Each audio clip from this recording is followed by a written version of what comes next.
Since I was cooking dinner, let's chat. Kind of felt like that's what I was supposed to do today, so that's what I'm gonna do. So dinner is going to be, we got some baked potatoes. I got some chicken legs over here that's getting clean, kind of sitting. And then I'll probably do, just some broccoli. Really the oven is doing the work because that's what you gotta do as a stay-at-home mom. You gotta find things that are quick and easy to do. Hey, Kristen! Live at 5:18. We back. Live at 5. Hey, Deirdre. Yes, we are live at 5. I am putting some baked potatoes in the oven. So what I like to do for baked potatoes, of course I clean them, and now I'm gonna take this fork and I'm gonna poke holes in it. Why I do that? Because that's what I read to do on Pinterest, and I really don't know what the purpose is of that. But that's what I'm gonna do because that's what Pinterest told me to do. So that's what I'm doing right now, is poking holes in this potato. That's what we're gonna do. How was y'all's day? I was just watching your live from yesterday since I missed it. Oh, Michaela, I was wondering where you were. I was like, I've been on here for 4 hours and Michaela ain't showed up yet. What is going on? Definitely missed you yesterday in the chat, girl.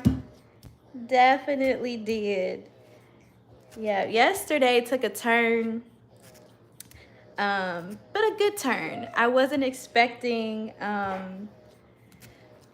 my children to be that children-y on the live, but we made it. That's how my mother taught me. She said the heat gets through the okay. That's a good reason. I was being productive cleaning. Good for you. That is so good, girl. That's what I was supposed to be doing yesterday on live, and I didn't do it. But I did today. I folded one load of laundry. Applause, please. Applause. Thank you. And I did. I cleaned the bathroom after we got off of live, and I vacuumed the floor yesterday. So those are my 2 productivity things. And everybody got a bath last night. Yay! So that was productivity for us over here. You know, you just got to take it one thing at a time. I was kind of feeling like, oh man, I used to have like a really good productivity schedule where every single day was something different. Mondays was laundry, Tuesdays was the kitchen / great room, and then Wednesdays was guest bathroom and children's rooms. Thursdays, what was Thursday? Thursday was master bedroom, and Fridays was master bathroom.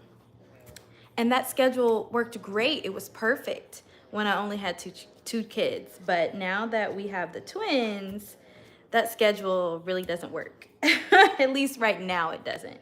So I'm having to, find, I guess number one, extend grace to myself. And then number 2, just do things as I'm able to, because just because I'm not on a schedule anymore, that doesn't mean that I'm any less productive, because taking care of my children, that's productive. Breastfeeding, pumping, that's productive. Making sure everybody is fed and clean, that's productive. It's hard to with a Velcro baby. Oh, that's a win. I did laundry and cleaned off the couch. Yeah, that was supposed to be taken off today. All right, good for you. I like these yap sessions. Thank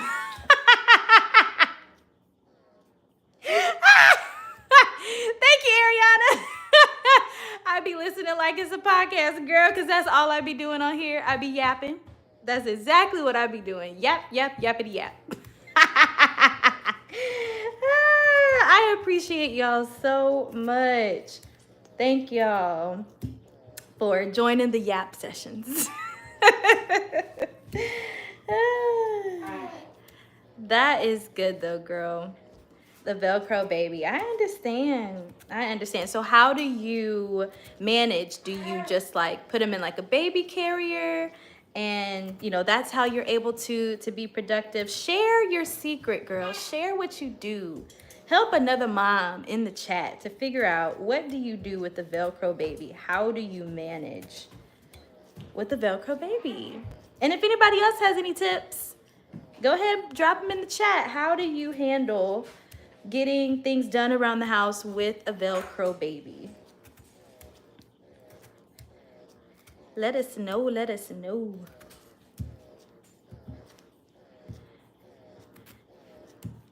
If you're just joining, I am making dinner. We're having baked potatoes, baked chicken legs, and some broccoli tonight. And really, the oven is doing all the work for me because that is the best thing I can do. The easiest thing, the less stressful thing is use that oven, baby.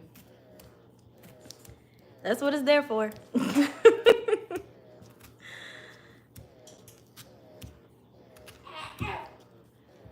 Put them in that carrier and keep it pushing. Yes, absolutely. Yep.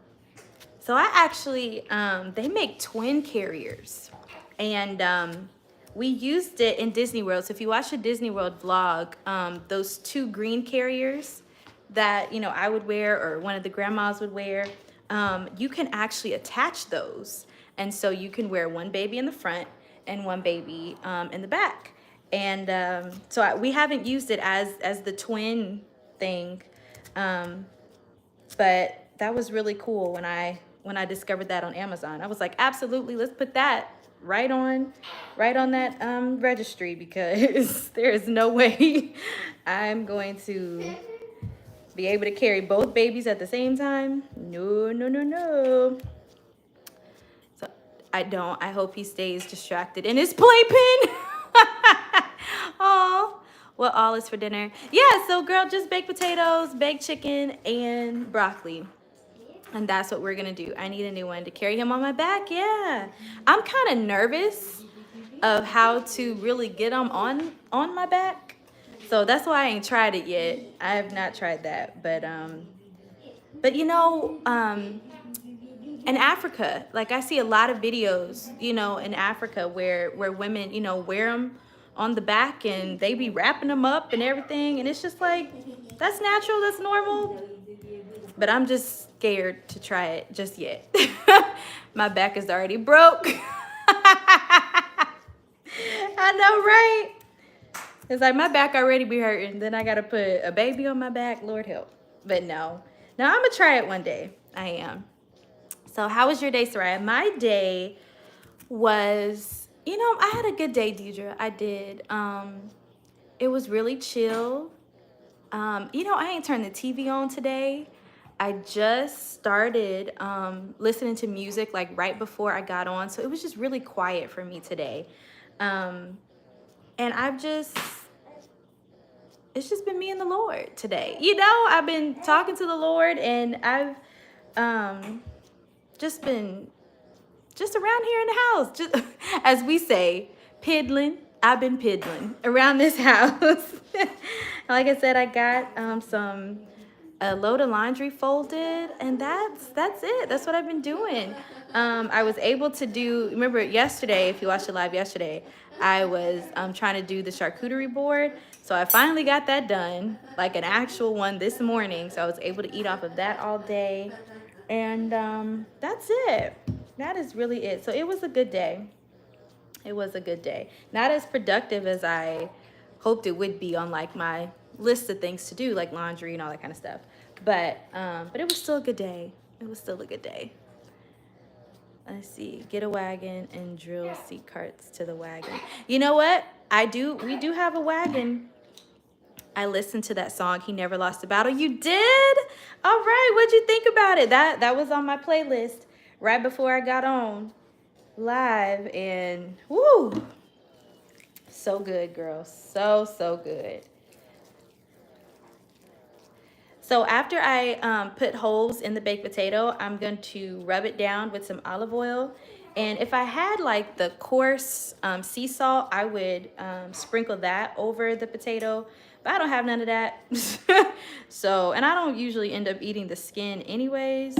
So it's all right. We just gonna put the olive oil on there and it'll be all right. It was so good, good. I saw a video with a lady. She just slung the baby on her back and tied her up and she went straight to sleep. Yeah, or her mom. Yes, absolutely. Strive to be that confident, girl. I feel you on that. I feel you. But that's really cool. We gonna get there. We are going to get there. Because honestly, baby wearing is really how, you know, I've made it with all of my children. Whether they well, they have been in the front because I've only had one baby. But now with two of them, baby wearing is still something that I'm going to have to do. Absolutely.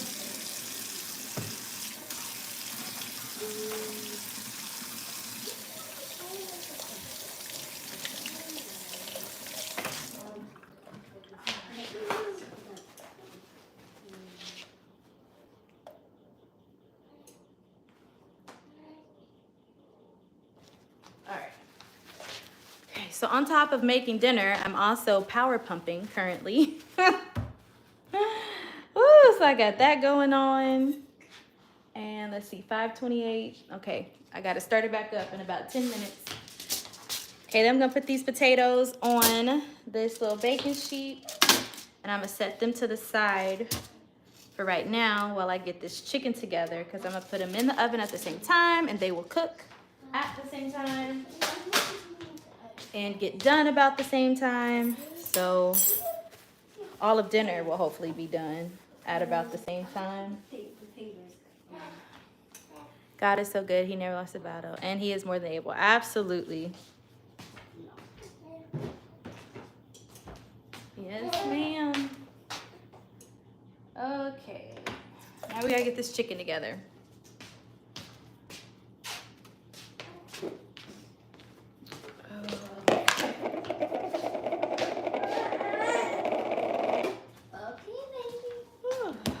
All right, so for the chicken, I am going to use some olive oil, some Riley's Cajun seasoning, and some black pepper. And then I'm going to use some McCormick Grill Mates barbecue seasoning. And those are the only things that I put on the baked chicken. And it'd be so good. Like, I'm so glad that I finally figured out, like, how to do baked chicken. Because it just... Yeah, I don't know what used to be going on, but I could not get it together. I am the type of person that I kind of want my chicken a little dry. Like, I hate soggy chicken. You know what I mean? It'd be like wet. Ugh, I can't stand it. So I have finally figured out how to cook it to where it's not soggy. It's dry, you know? I've listened to that song as well. You are more than able. Good, Deidre, I'm so glad. Can speak on what the Lord has revealed to you during consecration month. How have you been able to maintain being less active? Yeah, on social media. No gravy. Gravy? Gravy, Kristen? What am I going to put gravy on? No, girl. No. I ain't got no mashed potato. What? Okay, tell me. Gravy.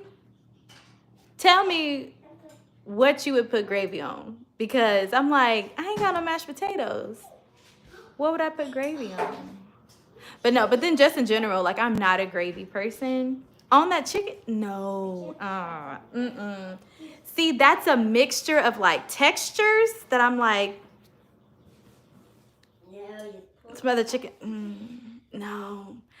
I am still a child in that I still don't, I'm like my food touching, and then the gravy with the chicken.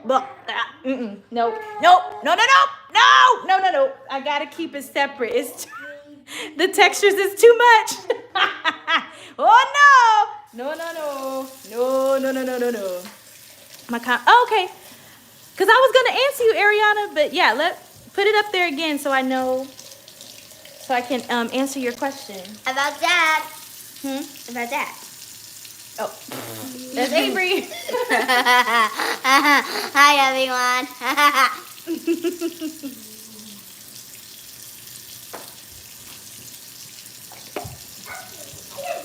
So I put my chicken in a bowl of water with some lemon juice and some vinegar to clean it and let that sit for, that was in there for maybe about 20-30 minutes.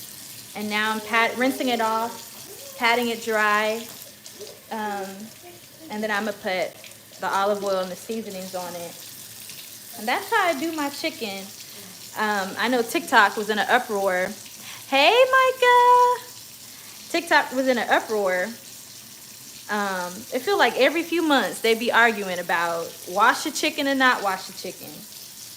Well, listen, we gonna wash chicken over here, okay? That's what we gonna do. And we sanitize and bleach and pine sol everything down anyway. So, listen. We gonna wash chicken over here. I'm doing good, Micah. How are you, love? Uh-oh, you okay? Okay, yes, yeah.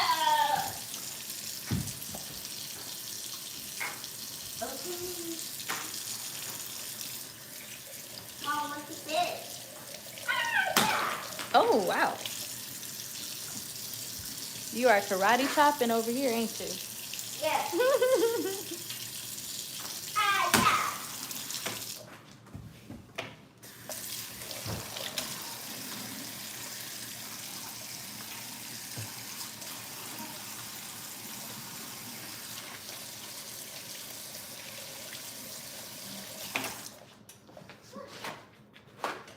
All right. Just being you. Hey, that's all you can do. It's just be you. That is all you can do.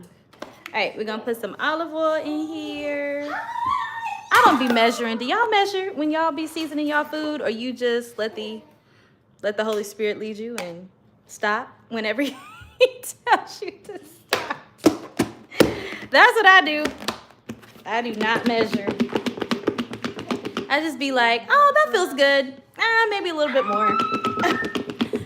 Okay, can you speak on what the Lord has revealed to you during consecration month? How have you been able to maintain less social media time? Yeah. Micah, I am cooking baked chicken, baked potatoes, and broccoli. We're gonna steam some broccoli. So yeah, so what did the Lord reveal to me during consecration month?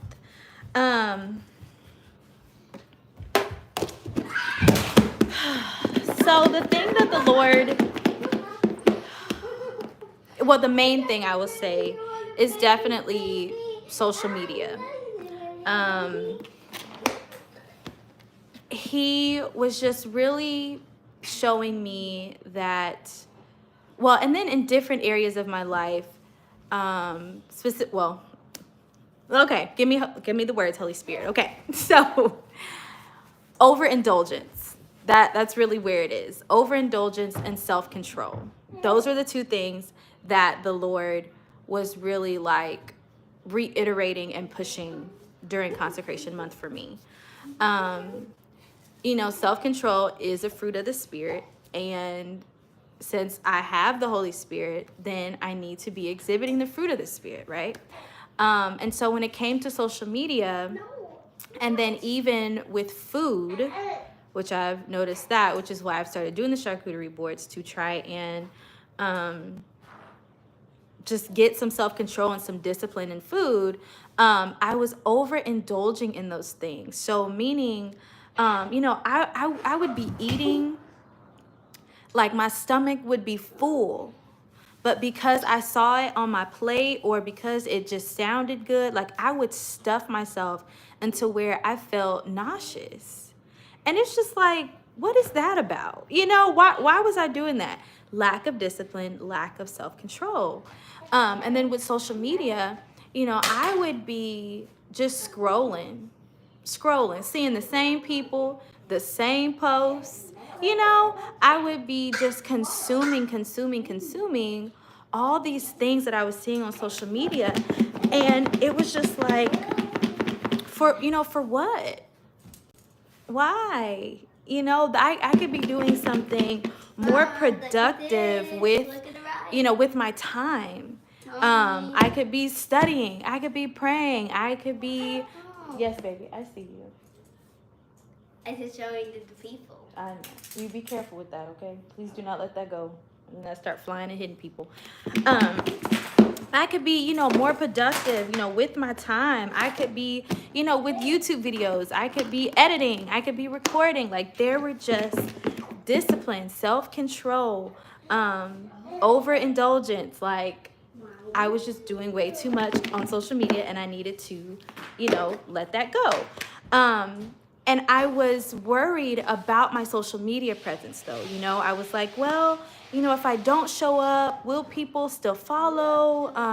What about the people that I have impacted on social media?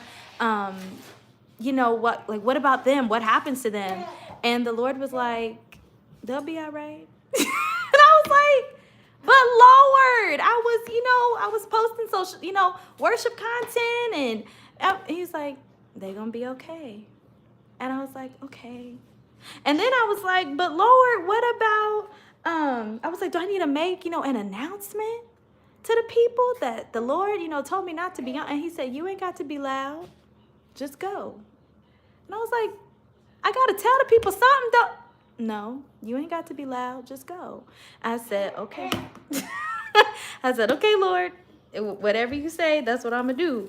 And so it's become, now that I get on social media in the evening time, on Sunday evenings, and that's it.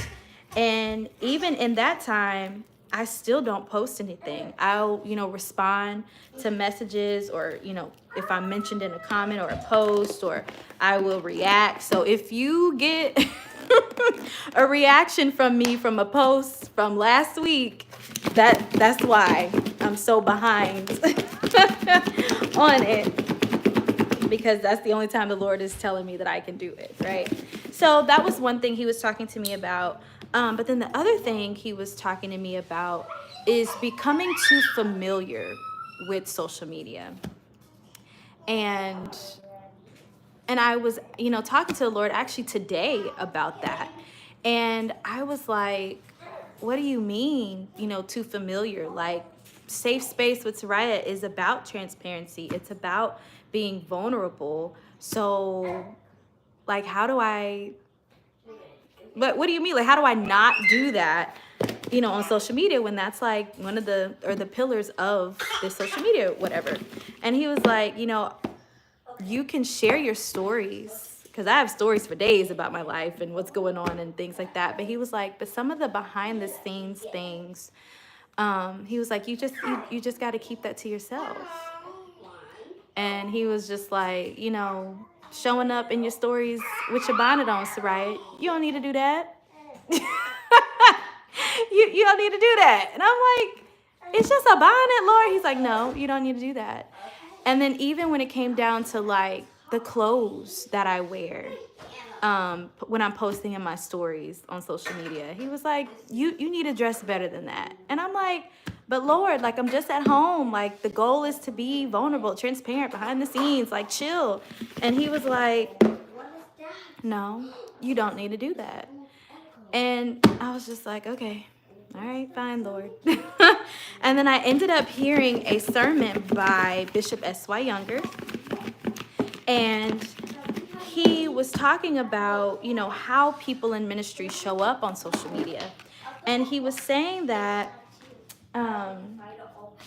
while the things that we post on social media is innocent, and the example that he gave was like, you go on vacation and you're on a beach. So of course you're in a swimsuit, right? You take a picture, you post it because you just want to share your vacation, right?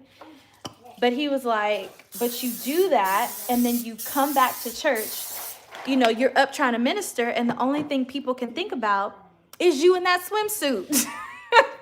They're distracted because you was in that swimsuit and that's what you posted. As innocent as you were, it's a distraction now. And so the Lord, had brought that back to my remembrance. And he was like, that's what I mean by becoming too familiar on social media, because you don't want to be a distraction to the people, because of how you're showing up, because of how you looking, and all that. And so so I was like, okay, Lord, I hear you. And so I'm just I'm being obedient with it. It was hard at first because it was almost like second nature. As soon as I pick up my phone in the mornings, I do my Bible app, and then as soon as I'm done, with the devotional, whatever, then I go straight to Facebook and I start scrolling. And then I close Facebook and I go to Instagram and start scrolling. Then I close that and I go to TikTok and start scrolling. And then I close that and then I go to Threads and I start scrolling. And then I close that. And then I start back over Facebook and scroll. And it's like never ending. And meanwhile, my kids are running in and out of my room like, Mommy, we hungry. And I'm like, okay, baby, I'll be there in a second. And I'm still scrolling. You know what I mean? Or there's a baby crying and I'm so distracted by, the phone that finally I look up and I'm like, oh, how long you been crying? And it's like, that's awful. That is awful to be like that. So yeah, that's what the Lord, told me in consecration. And that's how I'm managing, the social media thing. Yeah, but, with YouTube, I was still on YouTube though during consecration, and the Lord told me that I could still do that. You do that, like the scrolling thing or the what do you mean, Micah? Tell me what you mean. What's your question? But he still let me do YouTube. And for YouTube, his thing was, this is where you want me to bless you. So this is where, you need to plant seeds. Yeah, the scrolling. Yep. That's what I used to do. Absolutely. Until the Lord told me not to. And, just like I said, becoming more disciplined in that. And so, yeah, so I've been over here in YouTube world. And there are some people from the other apps that have commented on my videos, and they're just like, hey, we're here from Threads, we're here from TikTok or whatever. And that's without me having to make an announcement, So yeah, just trusting the Lord and being obedient in that. That would be crazy. It is crazy, and it was crazy. Absolutely crazy. Definitely not something that I am proud of, but safe space with Soraya, right? That's what would happen. And so, no. And you know what? And even though... Mom, look. What is that? I don't know. I don't know either what that is. Well, that's like a frog on your hand. Oh, okay. And Chaotic saying, hey, oh. Yep.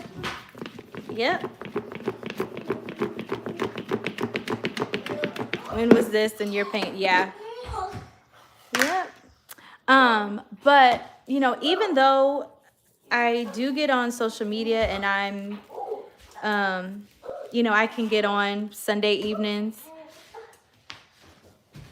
The way that I feel when I'm scrolling on there, I don't even feel good anymore. And I don't even really know how to explain it, but just being on there, I just get this feeling like, Mom, there's no grapes. like it does No not. grapes. Yeah, it's because we ate all the grapes. I like some more. But Okay, well, you know how to get them out of the fridge? Yes. Yeah, they're the same place. But yeah, I can't even like really explain it. of I just don't have, a whole lot of peace anymore about scrolling on social media I'll say for a long period of time. Like doing what I used to do, falling back into the just aimlessly scrolling. Nah. So even a step further is let's check these notifications. Let's respond, to people who have mentioned me or sent me things. But just scrolling anymore, I don't even have peace with that anymore. So yeah, that's where we are. That is where we are with the social media. Yes. You said Do not take that bag of grapes to your room, please.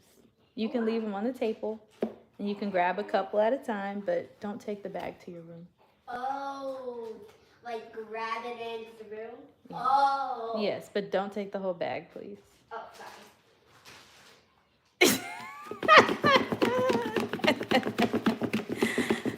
Did Alicia come on yet? No, she did not come on. Not yet. And we also didn't call each other yesterday, but we gonna get there. We are going to get there eventually. We're gonna get there.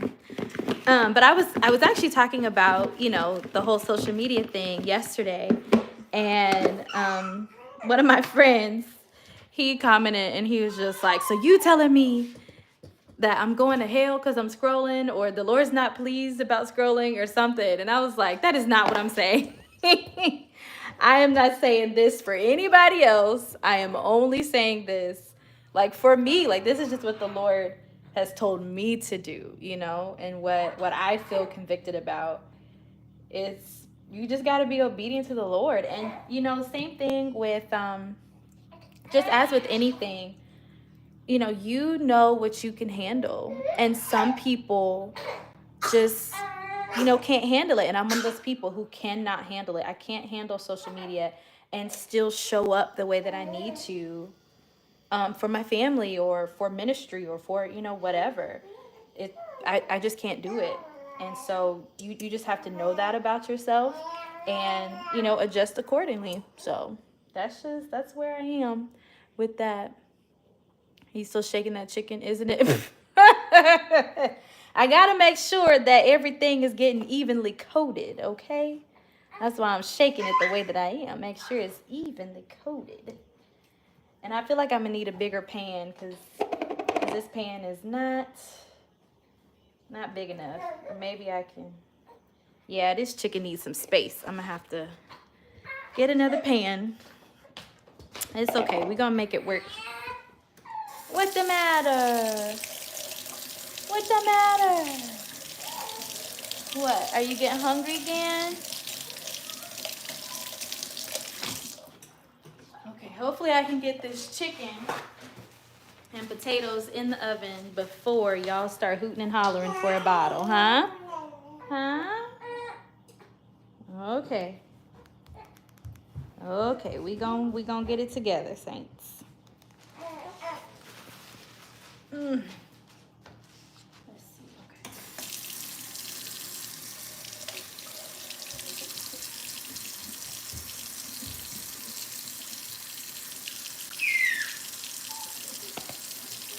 So did anybody else participate in consecration month? Like I know there are some churches who don't do anything for consecration month, and then there are churches who do things for consecration month. So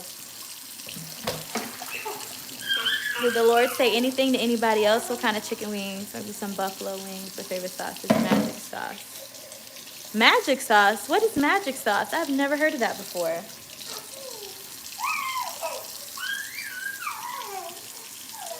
So, but I actually have, I got chicken legs, not chicken wings, but chicken legs.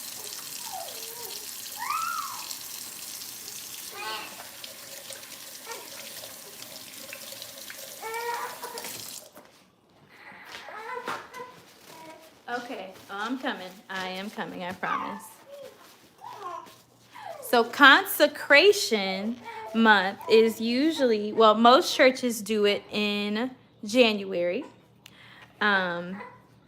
And some churches actually, like Bishop Jacobs, New Zion Temple, they actually do their consecration month or consecration time, because sometimes people don't do it a whole month, but they actually do theirs in December instead of in January.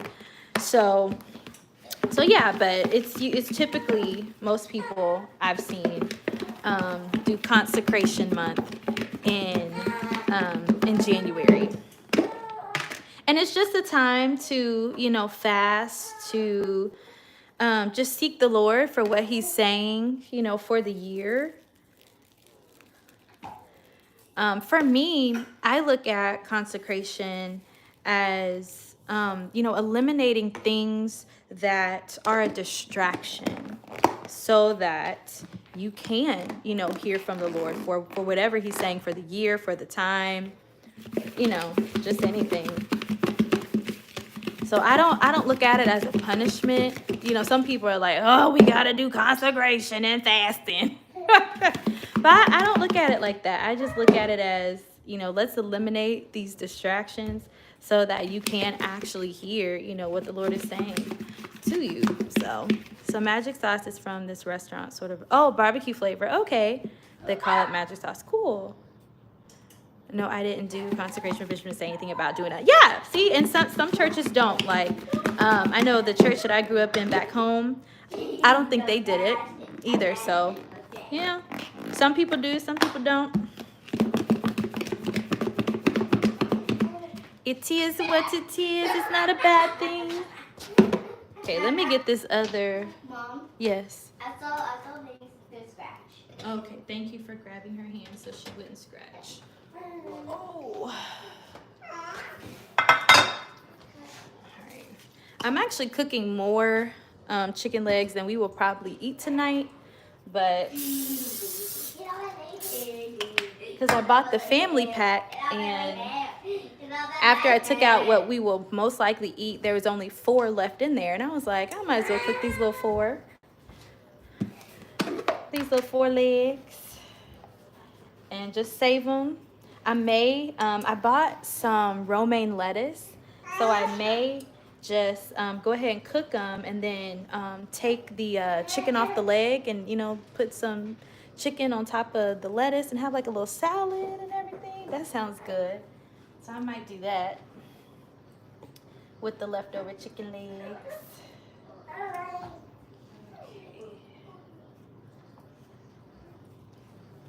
What are you guys having for dinner?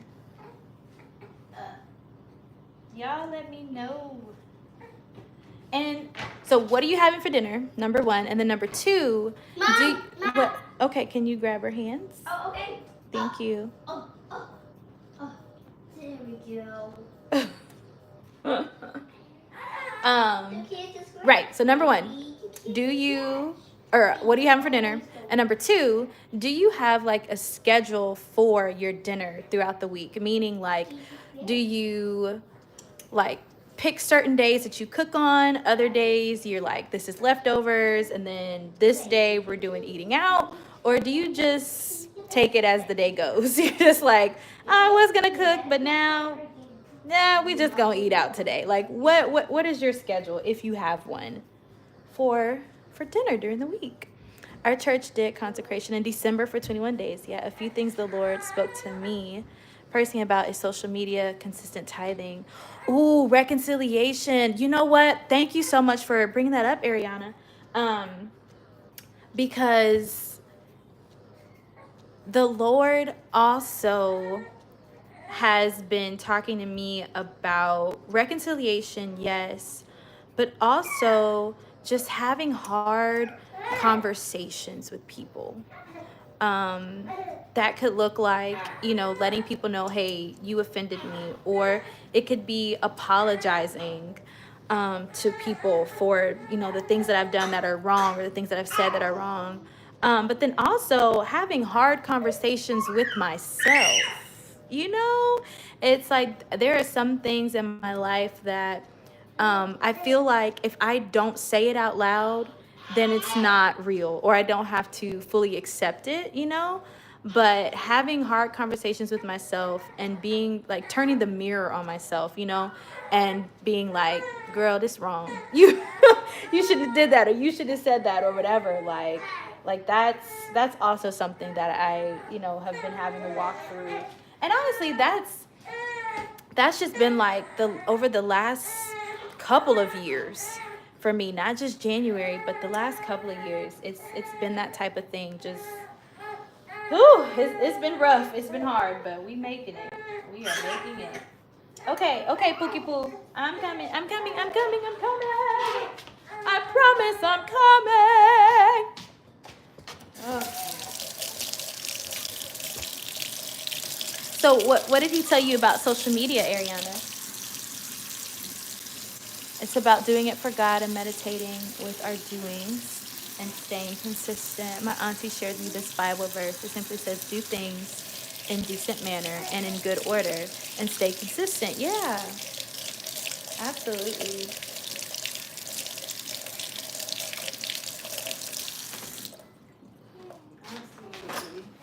Because, at the end of the day, doing things in a decent manner and in good order keeps you from having to go back and apologize, like me. Like, if I would have done things right the first time, and just hold myself to that standard consistently or whatever, like, I would save myself a lot of anxiety, and I would save myself just a lot of just pain and anguish if I would just do things the right way the first time, and consistency yields good results. It's like some people be saying, working out, right? Like me, I want to work out one day and be snatched, but it takes consistency. It takes consistency to be snatched with working out. But me, I'm like, okay, I did a crunch. Where my abs? It just it don't be working. Okay, I'm so sorry. Okay, mommy yapping. I'm not going. Okay, all right. Okay, so here's the chicken. Here's the chicken. We're gonna put these chicken legs in the oven, and the oven is on 400. And we are doing, so I'm gonna do 30 minutes on one side, and then after 30 minutes, I am going to take them out and then flip them over. And I'm also putting the baked potatoes in there, and we're gonna let them cook alongside the chicken. So hopefully everything will be done at the exact same time. Okay, let's see what's going on down here. What is going on? What's going on? Okay, let's see.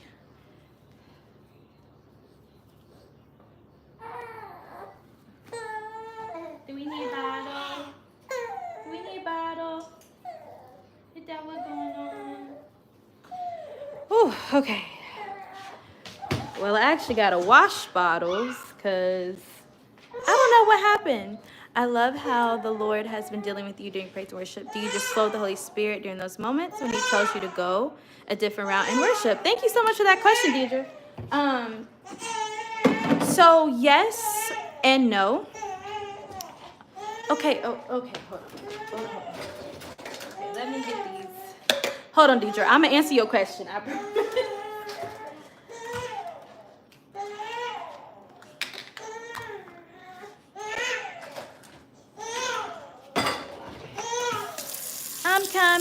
I'm coming, Poochie Poo. I promise. I coming. See, I'm washing your bottle right now.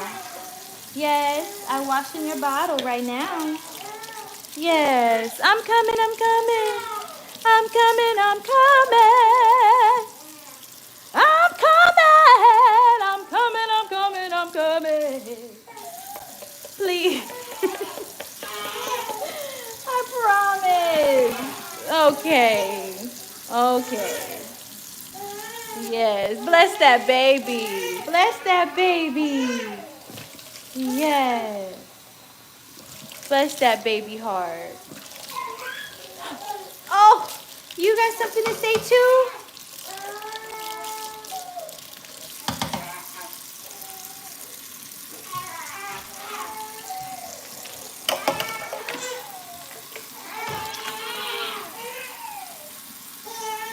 Okay, now both of you can't be hooting and hollering.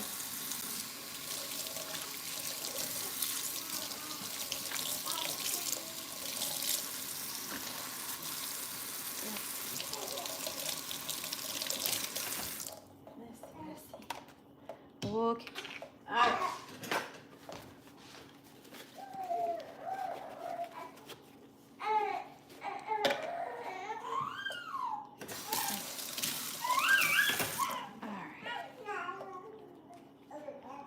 Okay. Okay. Yes. Yes. Yes. Yes. Yes. I coming. Yes. Yes. Yes. Okay. We're gonna get these babies bottles. Okay, both of them hooting and hollering, so. Oh, Jesus! Okay.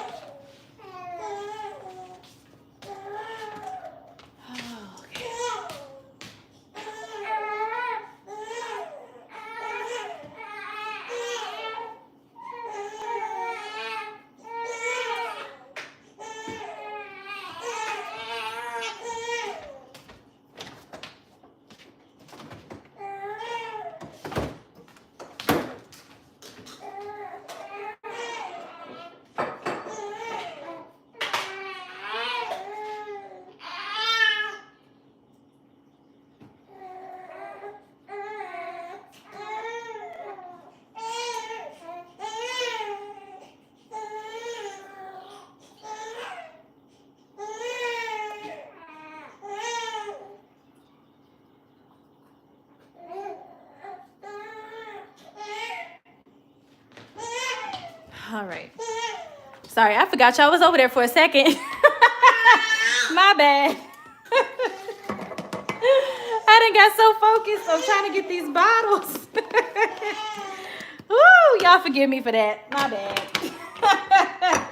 Woo, okay.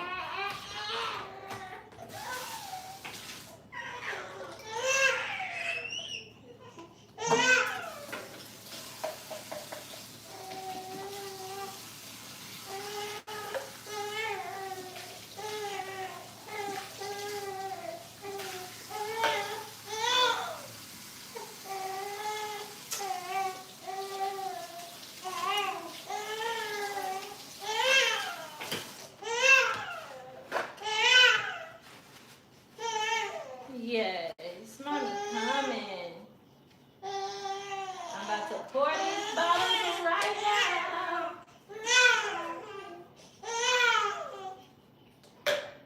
Okay. Here we go. Here we go. Here we go. Here we go. It was too long to post. YouTube said, oh.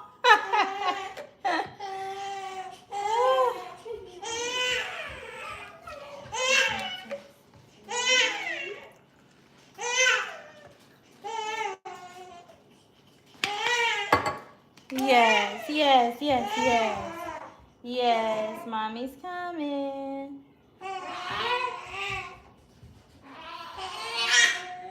Okay.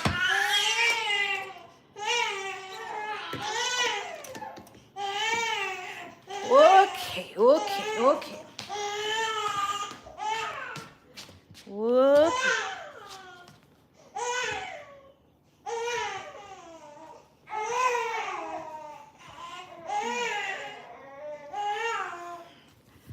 All right. We almost there. We almost there. We are almost there.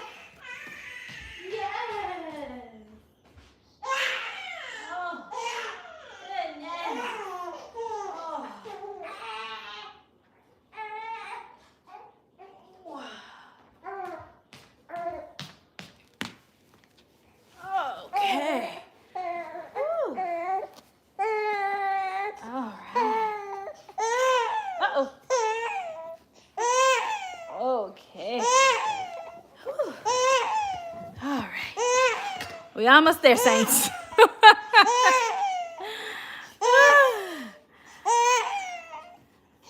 All right, here we go. Here we go. Here we go. Here we go. Here we go. All right.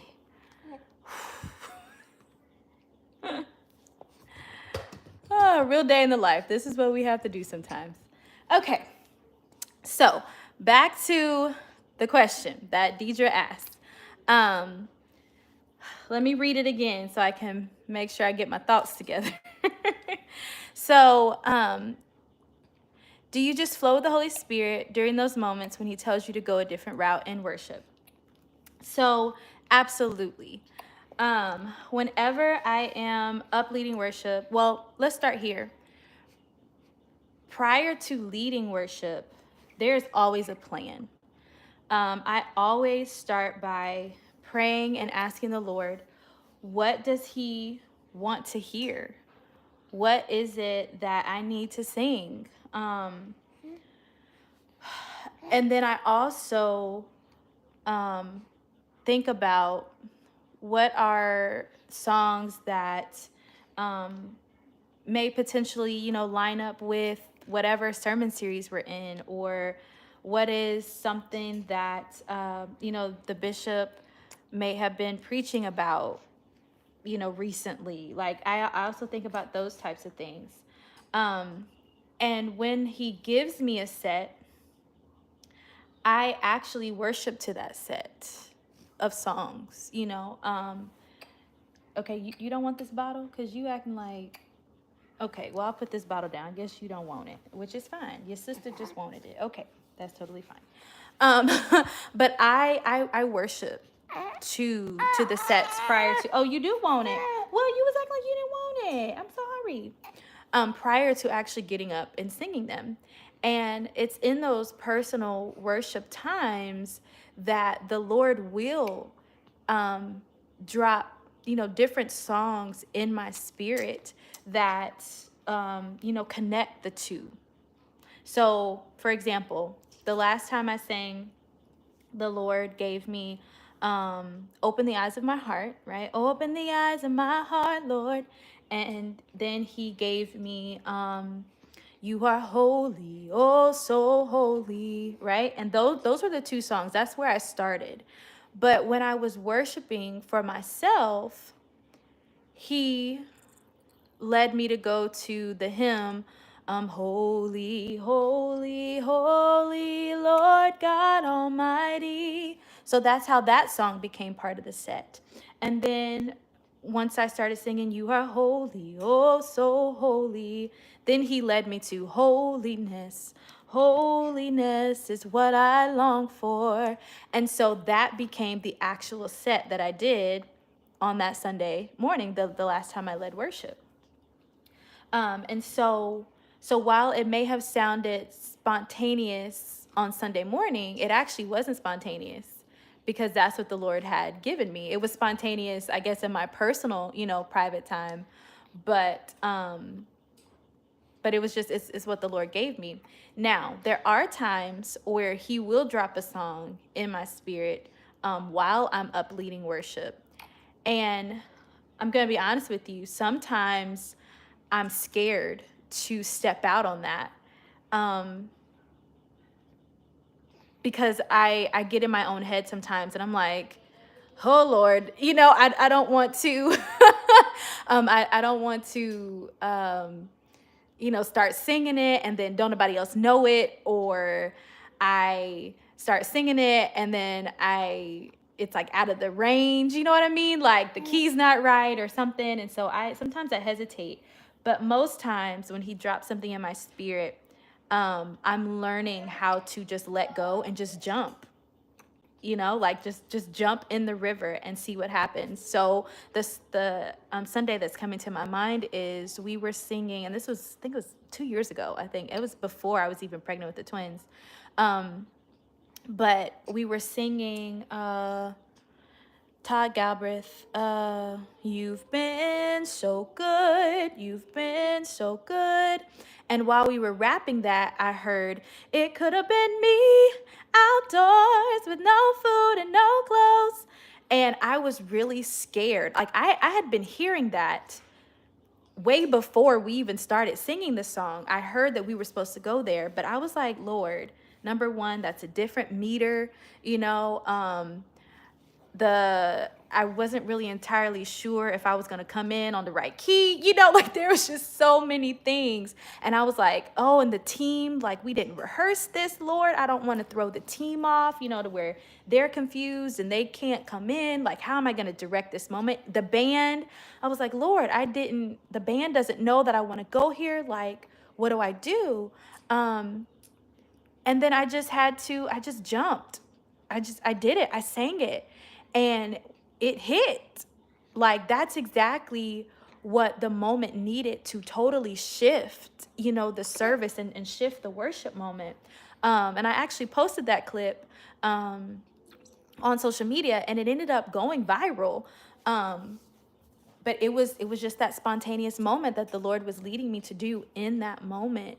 And then even when it comes to little things like last Sunday, the last time I led worship, and I was singing, God is our Savior. And I was going to keep, you know, finish out the line, blessed deity. But right before I said it, the Holy Spirit said, rap it. And so I was like, rap it. We didn't rehearse that. That wasn't something that, you know, I had planned ahead of time. That's just what the Holy Spirit said in that moment. And I had to jump and do it. And so, like I said, a lot of times or sometimes I get in my head and I, you know, hesitate in doing what the Lord is leading me to do, but I'm learning how to just trust his voice and learn how to jump. And I think that's the thing too, is and why consecration, here we go, it's coming full circle, why consecration is so important, why eliminating distractions is so important, is because you have to get familiar with the voice of God so that when you're in those quick moments, when there's a lot happening, when your own voice is talking, you have to be able to discern his voice and know his voice well enough to know when it's him and not you. You know what I'm saying? To know when you need to trust him and jump, you know, and not hesitate. Because here's the thing, when he's shifting you to do those certain things, there's a reason. There could be somebody's deliverance connected to that shift, to that, you know, to that obedience. There could be a total just shift of the service. There could be a move of God. That shift could prepare the way for, you know, the bishop to get up and speak, or, you know, that could be the shift or the thing that somebody needs to hear that keeps them from suicide. My God. Whoo, okay, trying to keep it together, but I'm about to buck and shout. But your obedience in those moments is not just about you. My God, I don't know who needs to hear this. It's not just about, you know, trying to get a viral moment. Jesus, it is about listening and following the voice of the Holy Spirit, because there's something that he wants to do in that moment. And even if, which I had to talk about this too, and, you know, in that vlog, even if the shifting and the obedience of that is not something that you see in the service, it could be somebody watching online, you know, that will never step foot in your service, somebody that you'll never meet face to face. But the fact that they heard that in their home or when they were driving, or maybe even a year from now, when they go replay that, you know, that service, like that moment of obedience could unlock their breakthrough, or could be exactly what they needed to hear. Or that moment of obedience could be what unlocks breakthrough for you personally. Hello. And if you don't be obedient in that moment, think about the consequences of that. Whose breakthrough or whose healing, whose whatever didn't happen because you weren't obedient.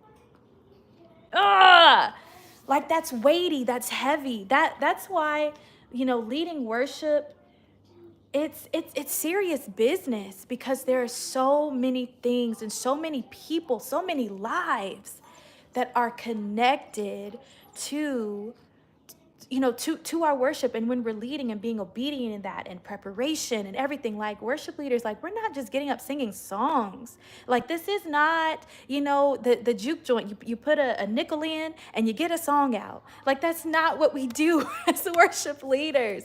Like what we do, there's a formula, it is, I hate the way this sounds, but this is the word that's coming to my mind. But like, it's calculated what we do, not in a form of manipulation, but what we do, it furthers the agenda of God. You know what I mean?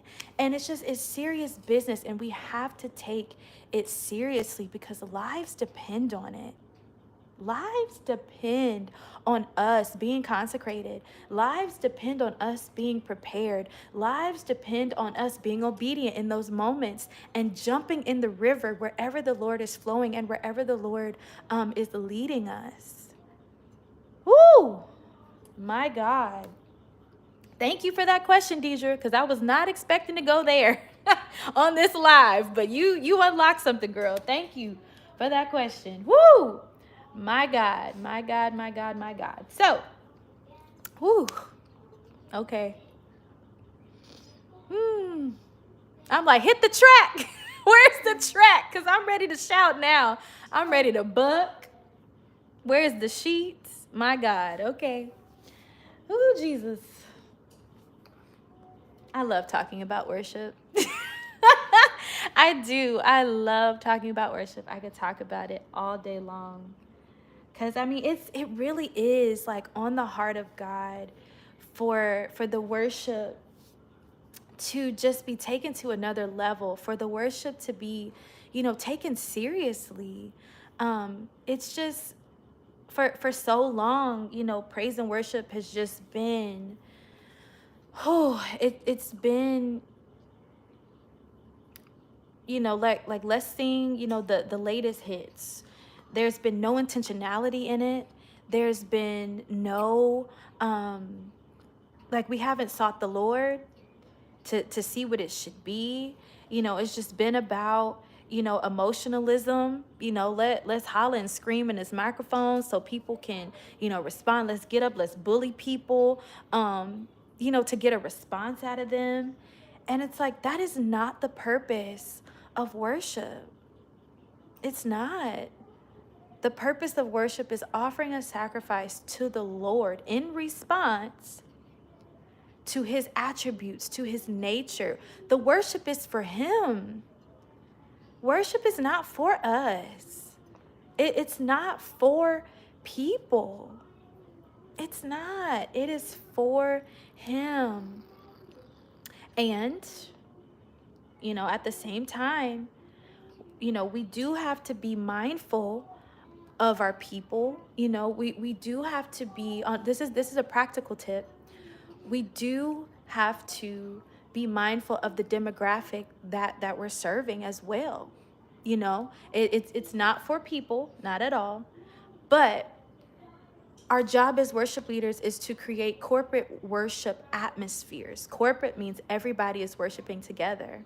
So, we can't be absent-mindedly just picking songs that, just sound good or that just minister directly to us, because that might not create an atmosphere for everybody. So, case in point, our church is not really, like, they don't really know Maverick City like that, And so while the song More Than Able, you are more than able, right? While that song ministers to me so much, and while I think that message would help, our people, the way that it is packaged, that really CCM, new age, our people don't really resonate with that. So while the message is great and while it ministers to me, it might not be the best choice for our people as it is. So, practical tip. You can, match or mesh that song with a song that they know and that they are familiar with that has the same topic. So, you are more than able. God is able to do just what he said he would do, right? They know that song. They're very familiar with that song. So find a way to creatively match those songs together so that, you are being mindful of the demographic, but then you're also being obedient to the Lord and singing what the Lord wants you, to sing, or what's resonating with you, or what you feel like the Lord wants to say to the people. So that's a practical tip that you guys can do. And that's something that I do. I do that all the time. Like, okay, Jireh, you are enough, Jireh, right? Maverick City. The way that it's packaged in that real CCM doesn't really work for our church. So what did I do? I matched it up with you're more than enough. Vicky Winans, more than enough for Jireh, you are enough, right? Because they are familiar with the Vicky Winans churchy song, but the same message is still in Jireh that I really felt like, our people needed to hear and needed to be sung over them, that he's Jireh. So yeah, you got to get creative. And here's the thing too. The Lord, like, he is the creator. Creativity is not foreign to him. So even when he gives you, a song or a topic or whatever, and you're following him in that obedience, and you're also trying to be mindful of your demographics so that you can create a corporate worship environment, he will give you the creativity to craft, your sets and your songs to where, you can take these CCM songs and match them up, or even if you don't, match them up or mesh them with anything else. We in the Black church, baby, we love harmony. We love harmony. Throw some harmonies in there. Our musicians are some of the most talented, creative musicians on the planet. Give that song to them musicians and say, hey, arrange this how you want to. And our musicians, they will find a way to put a horn section. They'll find they will find a way to riff it up, put a lead guitar, something. But, you can give it to the band and let them, change it up musically. Even if you don't want to change it up vocally, let them change it up musically to where it does fit the demographic, of your church. So, yeah. Ooh, don't know how we got there, but grateful for that. Thank you for sharing that, Sarai. I really need to hear because I'm been going through this week. Yeah, I'm encouraged tonight. Oh, good. I'm so glad that encouraged you, Deidre. Love this teaching. Thank you, Michaela. Ariana, baby, I'm dancing with you. If there was a track, if there was a track, I would have been shouting and tearing up this little flow. Okay. Uh-oh, we done? We done? Yeah, we done. Okay. Oh. We done. Uh-oh. She woke herself up. All right. Look, meanwhile, my phone is on 3%. I need to go grab this charger. Oh, say excuse me. Say excuse me. Excuse me. Ah. You guys got any more questions? It can be on worship. It can be on anything at all. Like, I'm fired up now. I am fired up. Who's that? This is Amaya. I am holding Amaya. Yeah, do you know your name? You do? You know your name? My.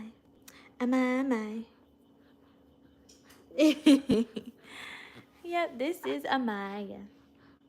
She wasn't the one that was hollering. That was Riley. And look, Riley done had the bottle and she done... Riley done got her bottle and she is out of here. Ooh, mouth open and all.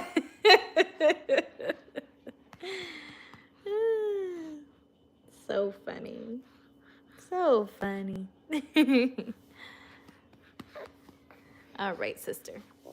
We gotta go get this charger so my phone don't die.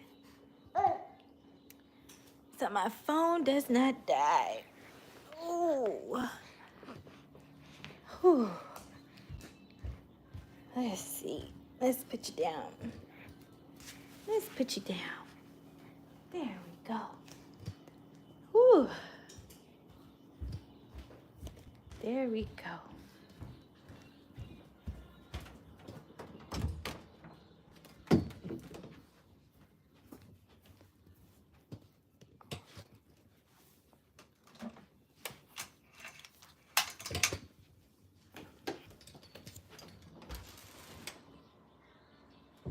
I guess y'all didn't need to necessarily walk with me while I got the charger because I wasn't talking. I could have just left the phone. I could have, but I didn't. Oh, well. Oh, well.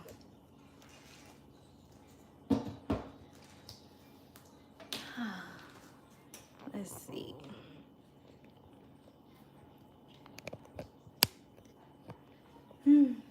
Nobody else got any questions? And I don't think y'all told me what y'all was eating for dinner tonight. Oh, I missed a comment. Sorry, Micah. Mr. Wright, can I say this? That sometimes people need someone to talk to, someone that you need to vent to or with.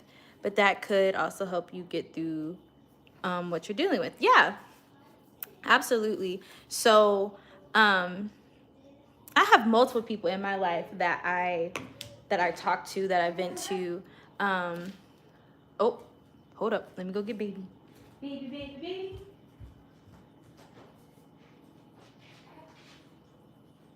Oh. Okay. Multiple people. Hamburger helper with ground turkey. Nice.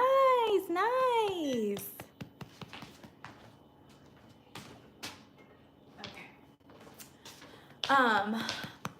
But I have multiple people in my life that I talk to, that I vent to, that I feel safe with. I would never forget a sermon that there was a minister at the church that I grew up in. Pasta sounds good. At the church that I grew up in, and I was a child, like maybe like 9, 10, 11 maybe. And I remember him saying, like, you know, people say things like, you know, all you need is the Lord. All you need is the Lord. And he was like, and that's true. He's like, but sometimes you do need somebody to talk to. You need another person that's here on this earth with you, that you can see, you can touch, you can feel. You know, you need other people in your life too, which is so true.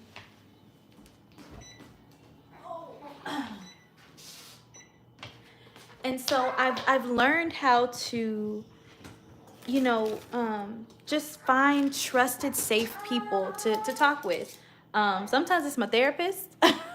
Sometimes it's my husband. There are friends that I have in my life that the Lord just has strategically placed in my life that have gone through similar things to me, you know, or they're in similar situations, or their life has panned out the same. And I have just found them to be some of the greatest supports because they understand, and I can talk to them and call them. It's just, yeah. So having people in your life absolutely will definitely help you, you know, get through some rough seasons. Absolutely. Ariana, I'm gonna answer your question. Give me just 1 second. I am going to take this chicken out, flip it over, and I can't move the phone because it's charging right now. So y'all just give me just a second. I'll be right back.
I flipped them over and the other side look a little blank, so I'm gonna add a little a little seasoning to this side before I put them back in.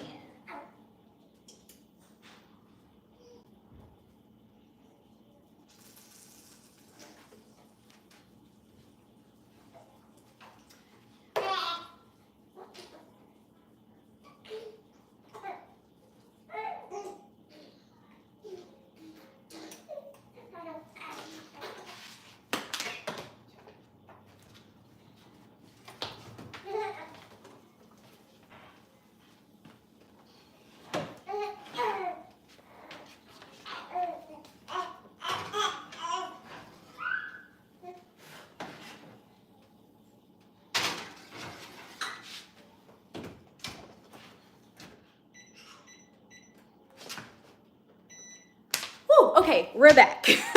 Okay, so Ariana, you said with your husband being a twin, did you guys ever think that twins was in the plan for your family? Then Michelle said, does it run on your side of the family too? Okay, very good questions. So, to be honest with you, no. We did not think that twins was gonna be in our plan at all. So twins actually, well, science says that twins run on the woman's side. So if you're a woman and you have twins in your family, most likely you could give birth to twins. Like the chances are higher. And so while there are twins on my side of the family, there are no twins that are like close. Like I don't have any aunts or uncles that are twins. None of my cousins are twins. None of my cousins' children are twins. Like I don't have any twins that are really close. There is a set of twins on my grandmother's side. But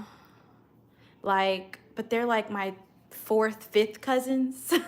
And then also on my grandmother's side though, there is a set of twins over there on like a branch of the family that we don't even know. Like we're only connected because of our great grandmother, like 5 times back, like that's the only way we are related. But I will share this though, and hopefully my mama is okay with this. But anyways, when my mom was about 17 or 18 years old, she was having some really bad stomach pain. So she went to the doctor and she ended up having a cyst on her ovaries, I believe, or her uterus, something.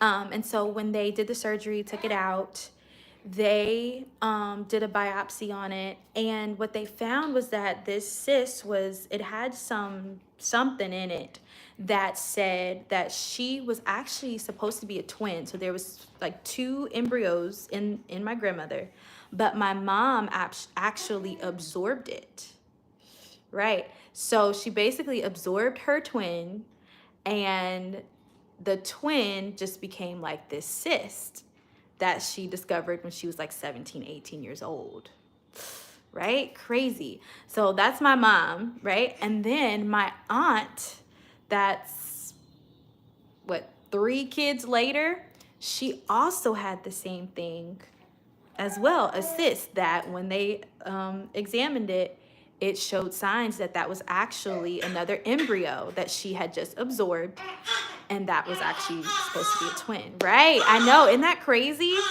So knowing that story, and knowing that that's what my mom, knowing that that's what she had, kind of says that maybe, like that's why we had twins, because my mom, scientifically, this is what science says, my mom was technically supposed to be a twin, but it didn't actually work out like that. And my aunt was actually supposed to be a twin, but it didn't actually work out like that. So yeah, like that's a crazy story, right? But that's where I kind of think, maybe the twin thing kind of came from scientifically. But then at the same time, a part of me feels like maybe it was just the Lord. It was just the Lord's way of giving us back the baby that we lost, So I've talked about it, but we had a miscarriage in 22, January 6th of 22. And if we would have had that baby, you know, we would have had 4 kids. You know, we would have. But we didn't have that baby. And the Lord gave me 2 at one time. So I kind of feel like, you know, maybe that was just the Lord's way of just giving us back, you know, the baby that we lost. And then the other part of me just is like, the Lord is funny. The Lord has a sense of humor, because I just be like, Lord, why did you do this? And he was like, well, why not? You know? Why not? You can handle it. You can handle it, Soraya. So yeah. Yeah. Didn't know that happened to your mom. Yeah. It's not something that my mom really shares a lot, because my mom is a very private person. So hopefully she don't. But my mom don't be on YouTube anyway. So yeah. But but that is a really crazy story. And then to find out that happened to my aunt too, like that's really, really crazy. But yeah, that's that. But man, finding out we were having twins was one of the biggest shocks of our life, because finding out that we were just pregnant in general again was a shock. You know, I knew that I wanted another child. I did. And I was like, 3, that'll be good. You know, we'll have another one in about, when Carter turns 2 or 3, we'll have another one, and then we'll be good. We'll be done. That didn't happen. Carter turned 1 year and we were pregnant again. And it was like, okay. And we were just finally coming to like acceptance with that. Like, okay, we're going to have another kid. We'll be fine. But then when they put that Doppler for the ultrasound on my stomach, and I mean, the lady, she had no grace, no tact, no nothing. She just put it on there and she said, so here's baby A, here's baby B. I said, ma'am, please, I need you to slow down. I really need you to slow down. What are you saying to me? And she said, baby A, baby B. She said, here's the head, here's the feet. I said, ma'am, please, slow down. What are you saying to me? She said, you're having twins. And I was like, girl, what? Twins? She's like, yeah, I have a set of twins. One's a girl, one's a boy. And she just kept going. And I was like, ma'am, please. I need you to slow down, because this is way too much. She was moving fast, okay? She was moving real fast. And I was like, I'm not ready for this. But the Lord has been good. The Lord has been kind. The Lord has been faithful. And you know, the interesting thing too is, I remember telling my mom when I was a little girl that I wanted a twin. I thought twins were so cool. And I still do think twins are so cool. And so the Lord is just really funny in that he allowed me to marry a twin. And then he allowed me to give birth to twins. Because I was not a twin, even though I really wanted one. But that's what the Lord has, you know, that's the way the Lord answered, I guess, by having me marry a twin and give birth to twins. And I think twins are so cool. They're so cool to me. So I feel blessed to have twins. But I'm not gonna lie to you, it's hard. It is hard having twins. The pregnancy was the hardest pregnancy that I've had, because you're carrying 2 of everything. Well, at least I was. I had 2 placentas, 2 sacs. I mean, I had literally 2 of everything. My stomach grew faster.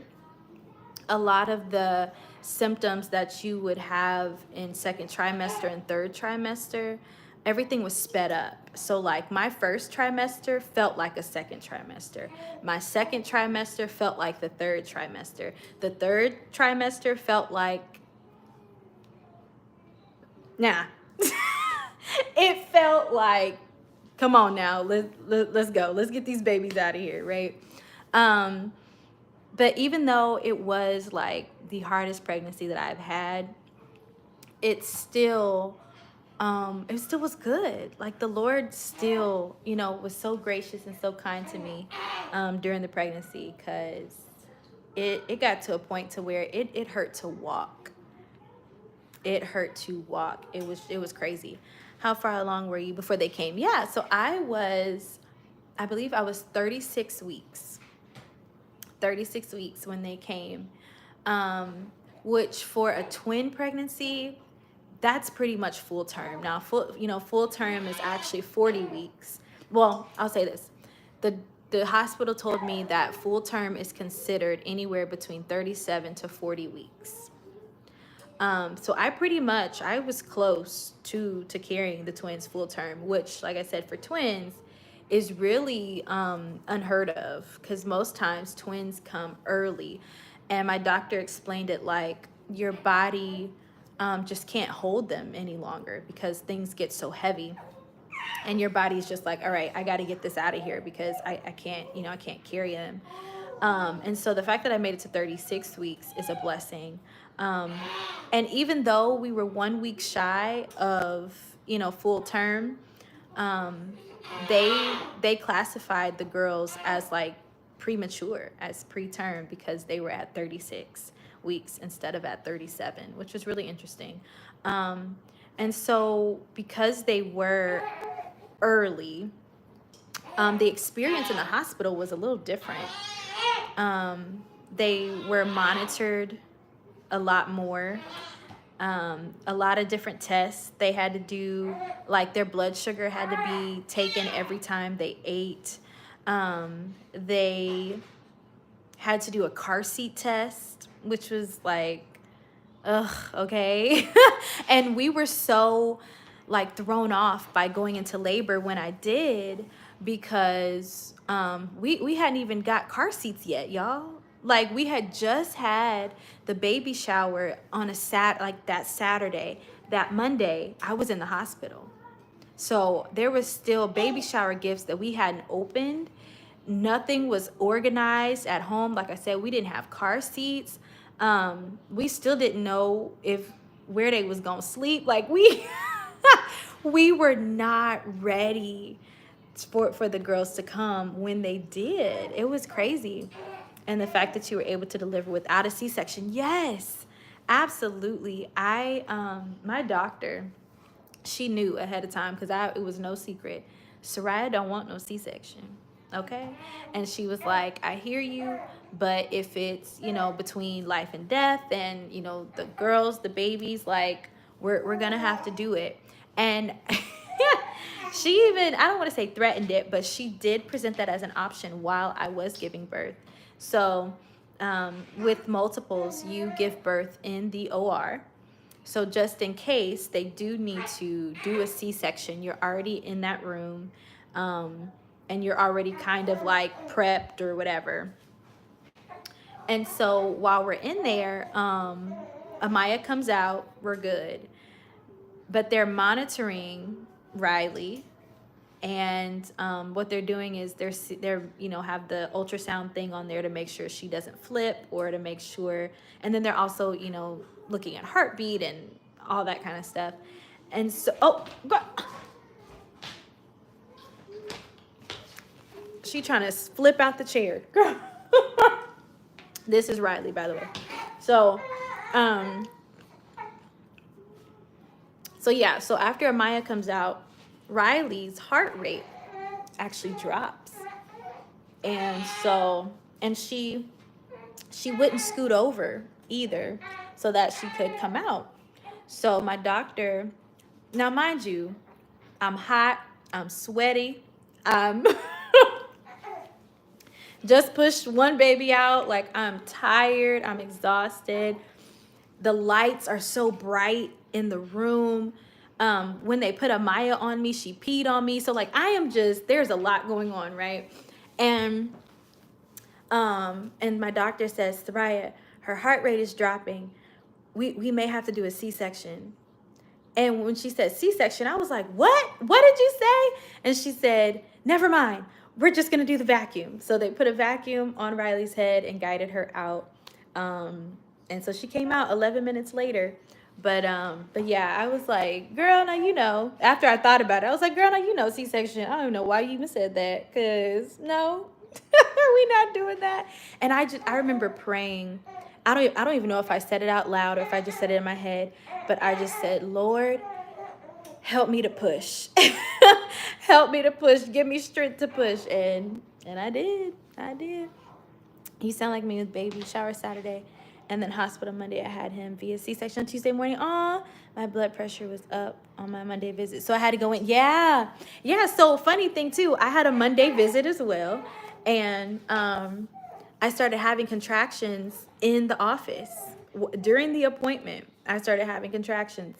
And what's crazy is actually I started having contractions the week prior. I started having contractions, was it Sunday? Yes, that's, oh gosh, girl, see? So it's 35 weeks. I started having contractions on Sunday after church. And but they were very sporadic. So they weren't anything that made me feel like, okay, I need to go to the hospital right now.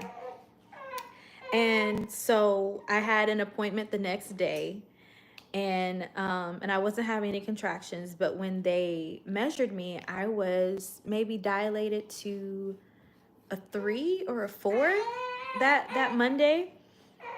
Amaya, what's going on, sister? I was dilated to maybe a 3 or a 4 on Monday, and then Lee ended up going out of town to work, and it was like I could have these babies and you're not here. where are you going? But it was just like, we need this money. We needed that money because we knew we was about to have hospital bills and everything else, so we needed that money, right? So his mom actually came and stayed with me for a few days while he went out of town. And we were just praying like, Lord, don't let these babies come while he's gone. and he didn't. Well, yeah, the Lord didn't allow that to happen. The baby stayed in there.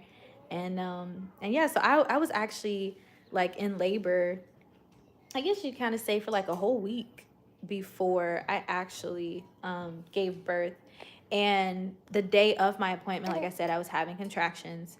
And my doctor, she was like, it's good that you're having contractions, because she was actually going to suggest that we do induction, because the girls hadn't gained much weight from the previous ultrasound. And so when the babies stopped gaining weight, they're just like, okay, they're not growing anymore. It's time for them to come out. And so, they were talking about doing an induction. But like I said, the Lord made it to where, my body went into labor. So that's how they got here. And I had already told my doctor too, like, I didn't want to do induction because I had an induction with Avery, and the experience was just awful. It was awful.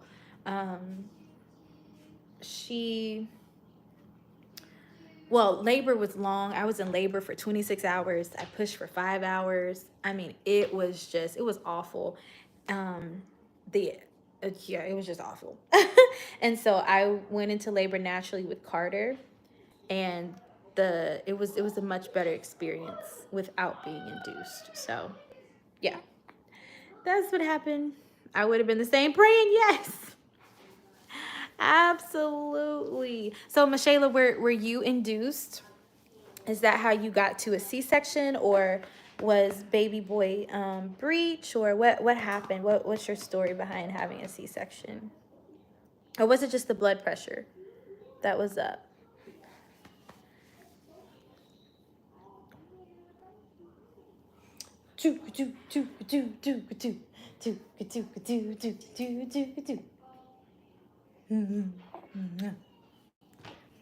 Yeah, induction made me feel like, and I'm definitely into my body. Yeah. Absolutely. You know, my family, we live in St. Louis. My family is 9 hours away. And so we chose to do induction. We didn't have to, but we chose to do it to try and have some control over when Avery was gonna come, so that my family could be here. And then also my doctor, around the due date for Avery, my doctor was like, "Well, I'm actually gonna be out of town," and we were like, "Girl, we've been with you through this entire pregnancy. We're not giving birth without you here. What do you mean you going out of town?" So we chose to have her induced, and but I agree, Miss Shayla. Like, listening to your body and letting your body go into labor naturally, just it is a much better experience. At least for me, it was so much better. I didn't feel like, now my contractions still hurt, but induction contractions versus just natural contractions, night and day. Oh my God. That Pitocin, which is the medicine that they put in the IV that, causes you to go into labor. I only made it to a 4 before asking for the epidural. And then with Carter, I was able to make it to a 7 before asking for the epidural. Night and day. Night and day. And then with the twins, I can't even remember. I think I made it to I was at a 5 or a 6 when I got the epidural. Excuse me, not because I necessarily needed it, but my doctor suggested that we do it because after breaking my water, she knew that labor was going to speed up, and go by pretty quickly. So she was like, "Go, if you want it, go ahead and get it now, before we break the water and before things, progress really quickly." And yeah, I always knew that I wanted the epidural. I'm not a yeah, no. If there's if there's something for pain, give it to me. Give it to me. And I know people talk about like, oh, it makes your back hurt, and it's, don't do it, da da da da. But I mean, honestly, there are so many things that go. Really, they have an oral induction med? I did not know that. Girl, they didn't even offer that to me. They was just like, Pitocin. It's like, okay. But yeah, but there are so many things that go into like reasons why your back hurt after giving birth. It's, I can't pinpoint it just to the epidural, because if you think about it, like, the way your body has to move to even make room for a baby, everything shifts in there. So of course your bones are going to shift too, and then when you are actually pushing, the baby out, there's no telling how. All you know is, I just got to get this baby out of here, and however my body is laying, who cares? I just need to get this baby out. So there's there's that risk too, that you turn the wrong way, or you did whatever, to get the baby out, and so now your back hurt. I mean, there's just a lot of different reasons. And so for me and my husband, we just felt like there's no trophy for going natural or having, medicine. There's no, dude, if you want it, get it, and we'll deal with the consequences later. And we did, I went to the chiropractor, stretches, heating pad, so like I managed. Do my back hurt? Yeah, but my back was hurting, but even before I had kids. Okay. I used to dance. I was a cheerleader. Okay. My back was already turned before before I had kids. A doula. That's cool. You know what? I said I was gonna get a doula when I was pregnant with Carter, and I didn't get one. So I'm so glad that you were able to experience that, Michela. Does the chiropractor? Yeah, it worked for me. It absolutely did work for me. Oh, wait a minute. Oh, We got spit up. We got spit up. But yeah, the chiropractor did work for me. I haven't been able to go in a while, but yeah, it did.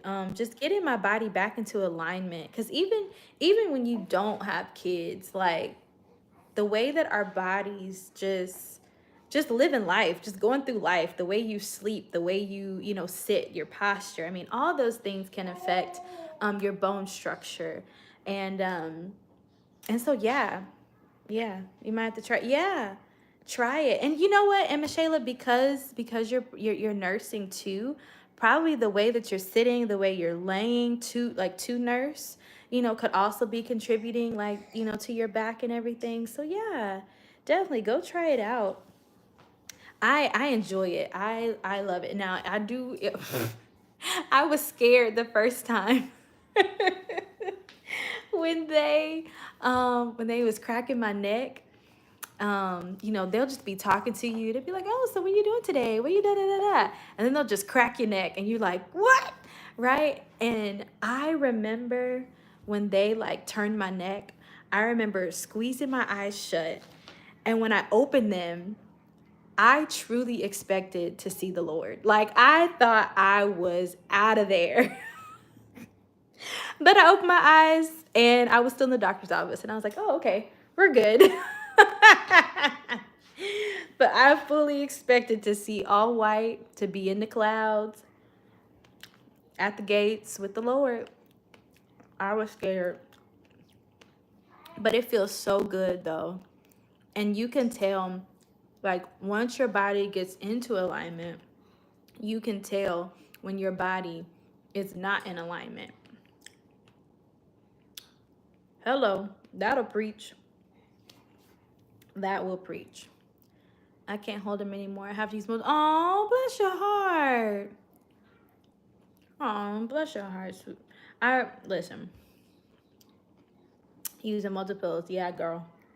I feel you. Bless your heart. The things mamas do, you know? The things we do for our babies.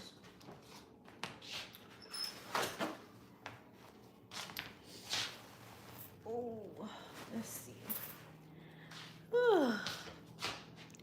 The appointment now. Yes. Make it, girl. Make it. I didn't even.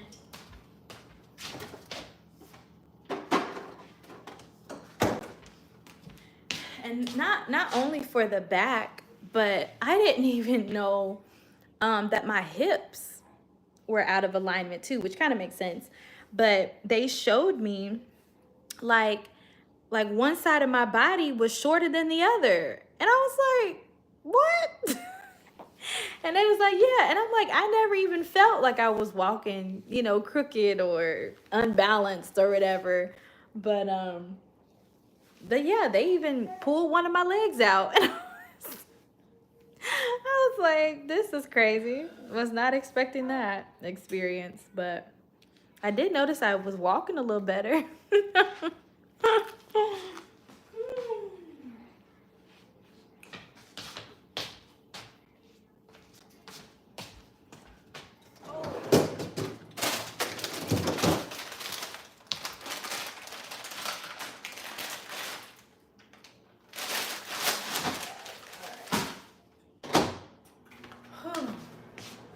All right, so I have, yeah, girl, they pulled one of my legs out. Because it was shorter than the other one. Yeah, and it wasn't like that noticeable. It was very slight difference.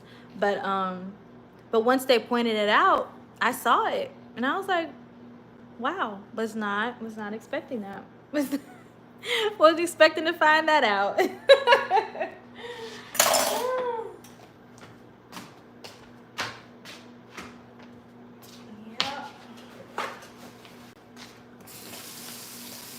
I went to the chiropractor today and ain't fully pushed out. No. At this point, we prone to backaches. I think it just comes with age, because my husband be like, "Ooh, my back." He ain't pushed out no child. But it's with age. Anything else I need to accept? Chin hairs. I'll say that. Having kids and becoming 30, chin hairs. Expect that and accept that you're gonna have chin hairs. So there's that. It is ghetto out here in these 30-year-old grown-up streets. It is ghetto.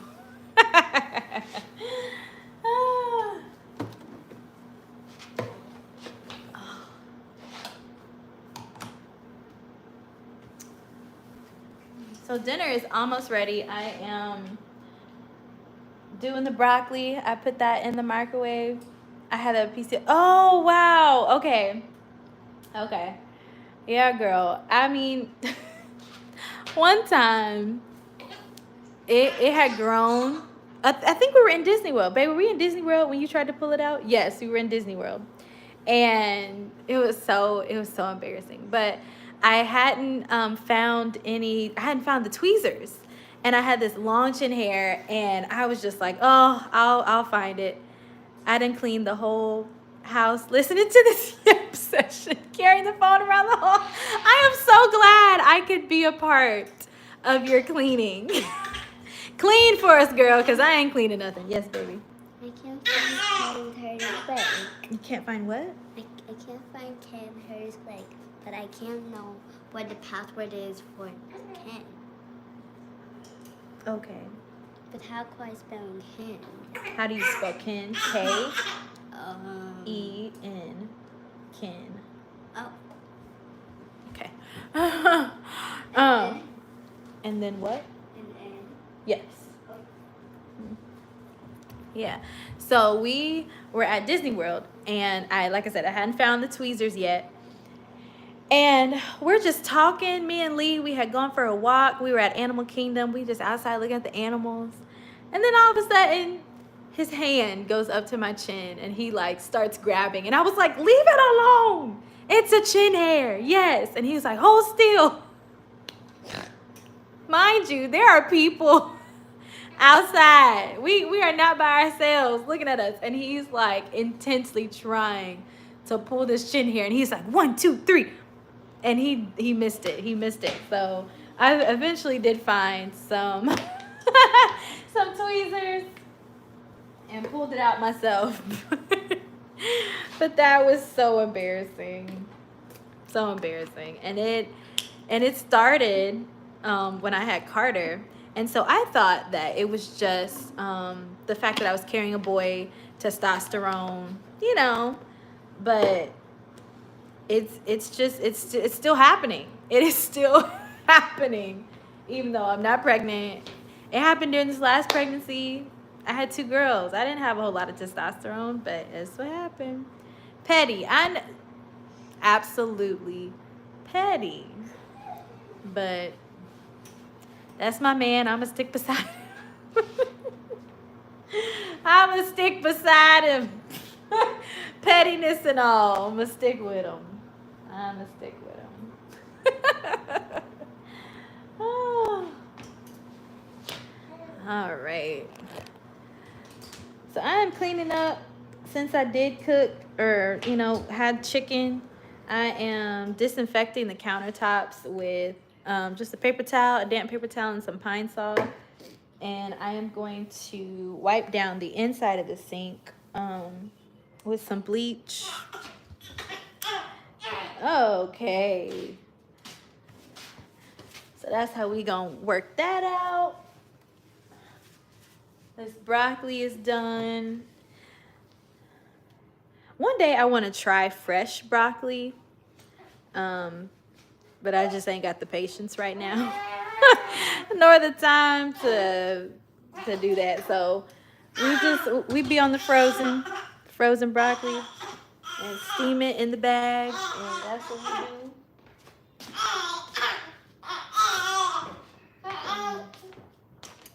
When you guys are cooking, do you guys clean as you go, or do you wait until dinner's over to cook or to clean everything. What do you do?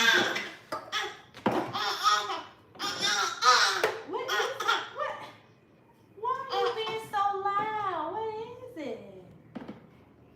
What is it, sister?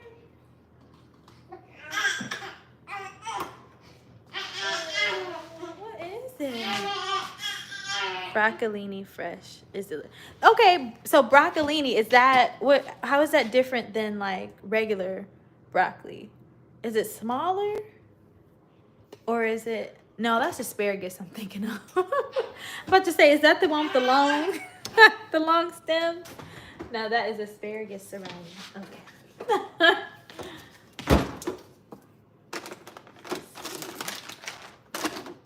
Getting the cheese out for the baked potatoes. Unfortunately, I did not think to get bacon bits. So I thought about like frying up bacon and then just crumbling that up. But y'all already saw I had 2 babies that was screaming in my face for a bottle. Wasn't nobody doing all that. Was not doing that. All right, let's see what we got going. All right. Doesn't need a little bit longer. Some baked potatoes. Okay. That's looking good. I turned the oven off. I'm gonna just let that sit there while I doctor up this broccoli. I do have long stem. Oh, okay. It's just the baby version before the mature. Oh, okay. So how do you prepare it? Do you prepare it like regular broccoli?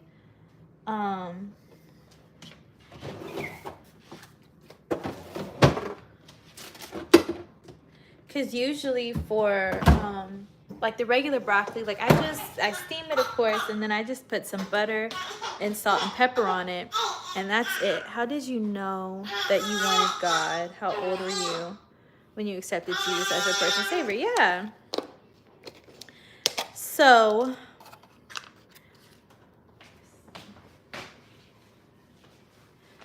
I was baptized at a young age by my grandfather, actually, and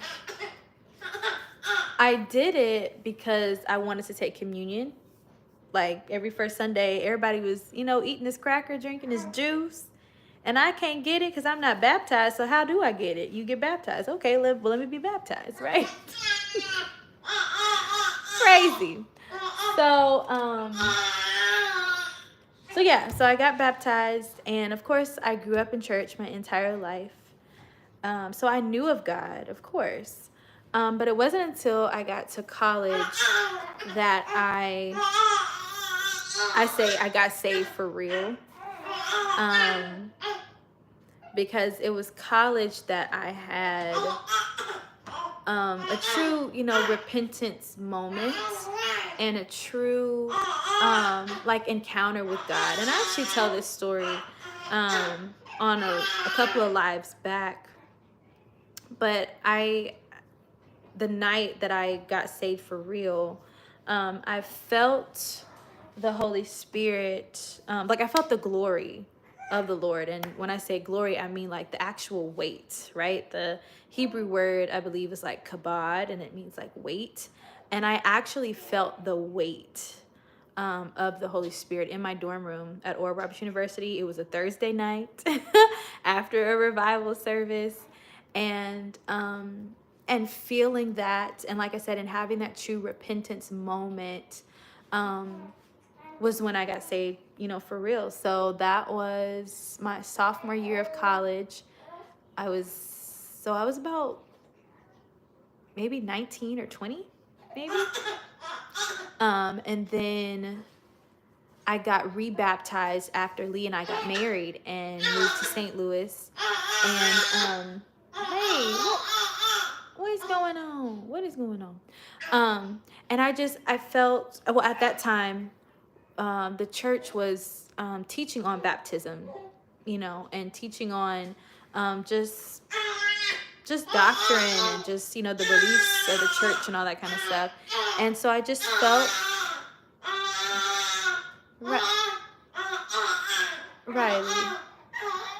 Riley. She's just being so loud, just hollering and screaming. And so I felt the Lord. Riley, can mommy talk, please?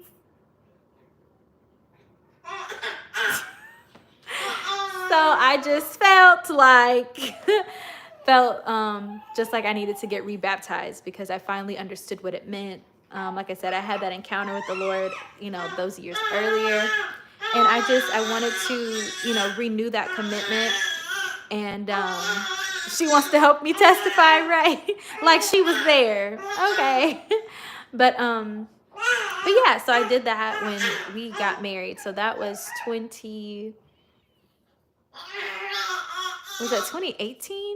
I believe, because we got married in 2017, and I believe it was 2018 when I got rebaptized, or maybe it was 2017.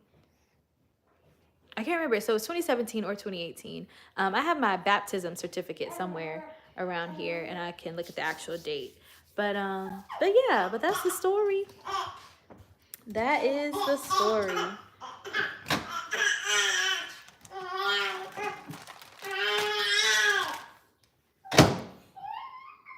Riley Reese, why are you hollering? Oh, okay, let me see. The broccolini. Saute them in butter and nature. What's nature seasoning? And little squeeze of lemon juice. Oh, okay. Yeah, what's nature seasoning, Michelle? I've never heard of that. Is that a brand or is that like a certain like mix of seasonings? You're so welcome, Deidre. Thank you for asking that question.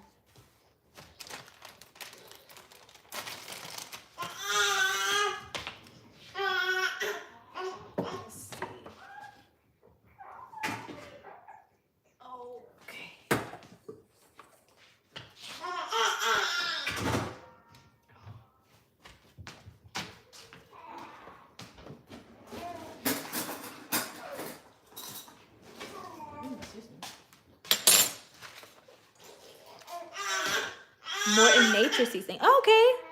I gotta look that up because I have never heard of that before. So I'm assuming it's like a mix of different seasonings. What does it have in it?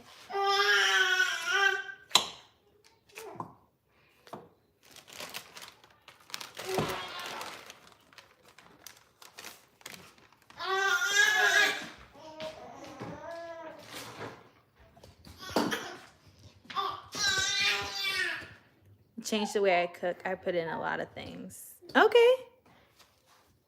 Like kind of like Lowry's. How Lowry's go in everything. It don't matter what. You know, I started putting Lowry seasoning salt in my scrambled eggs. Yes.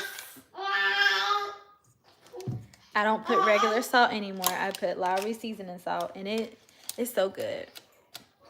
Riley. Yep, it's Riley. Mm-hmm.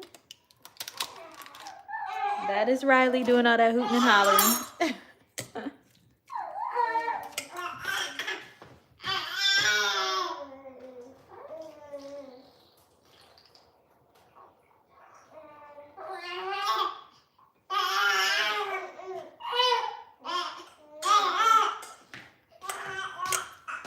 It's a blend of salt, pepper, sugar, spices. Oh, garlic, parsley. Oh, that sounds good. Yeah, I'm gonna try that. That sounds really good. What else do you use it on? Cause why the first thing that came to my mind was, ooh, that would be good in some fried chicken.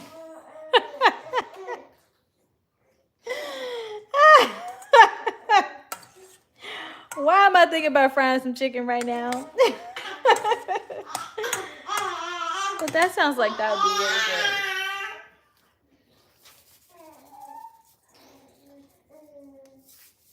good.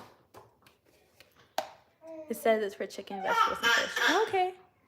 Beef tips. You know what? I have only tried to cook beef tips one time.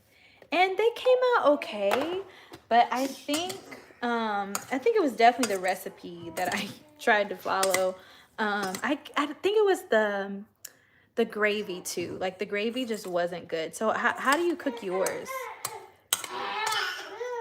I did it in the oven too. I think it was like, of course, the beef, and then I think it was like a can of cream of something, cream of mushroom, cream of onion, something.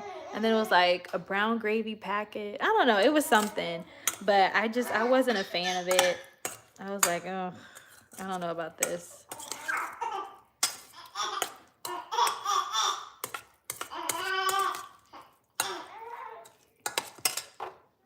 Okay.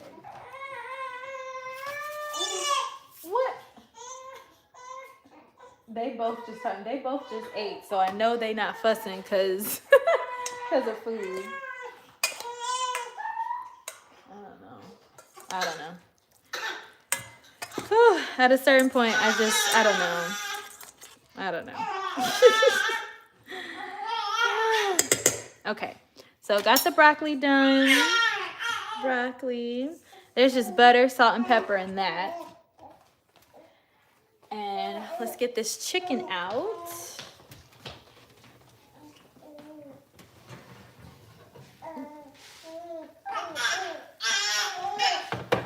Okay.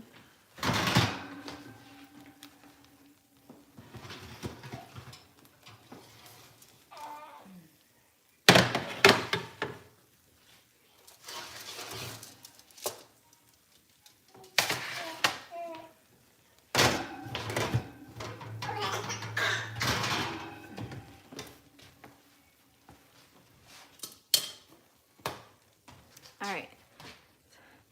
My secret now is butter. Oh.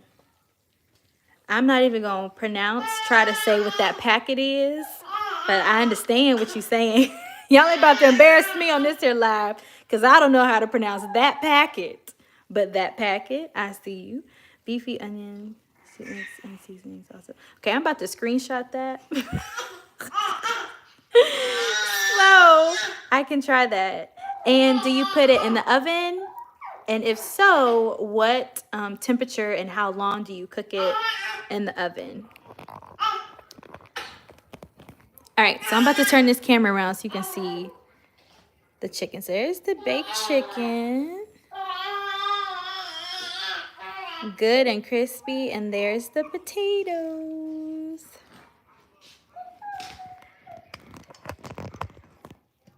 Yes, so dinner is done. And, all right, Avery. Avery. Yeah. Time to eat, sister. Babe, dinner's ready. Okay. That looks good. Thank you. Thank you so much. It's about to taste good too. I already know. It's about to taste real good. Cause honestly, like since breakfast, I haven't really eaten like anything like actual meal. It's just been the fruit tray that I have laid out, you know. That's all I got. So okay. Pick it up, please. Can you bring those grapes back over here, please, and put them away? No on the stove, but next time. The stove top? I would eat dinner. What? Next time I'm thinking crock pot. Thank you. I'm so interested on the stovetop part. How you do that? You know what, girl? Send me a message. I ain't gonna see it till Sunday, but I need more details on this because I'm so intrigued on the stovetop. Okay. But girl, I'm the queen of crock pot. So a pot roast. If I put it in the oven, it doesn't turn out right. But if I do a pot roast in a crock pot, every time. Fire. Every time. But in the oven, no. It's not good in the oven. It be dry and tough, but in the crock pot, I nail it every time. Yes, please do that, girl. Thank you so much.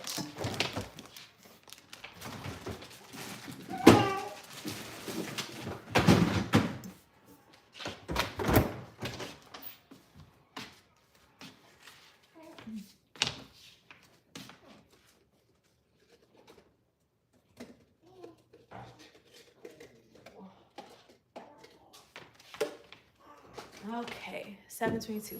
All right. Chef's kiss in the crock pot. Yes, absolutely, chef kiss. All right, y'all. Well, thank you so much for hanging out with me while I cooked dinner. I appreciate you guys again for, I mean, honestly, when people talk about like finding your community, like you guys are my community. I have found my community and I'm grateful for every comment, every like, every minute that you watch.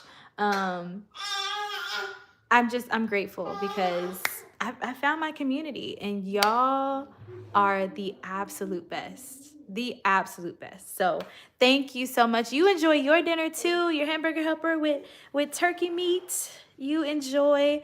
And I will see you guys next time. I don't know when the next time is going to be because I'm following the leading of the Holy Spirit. And when he tells me to go live, I go live. If he doesn't give me peace about it and he doesn't lead me in that direction, then I don't do it, you know, because my goal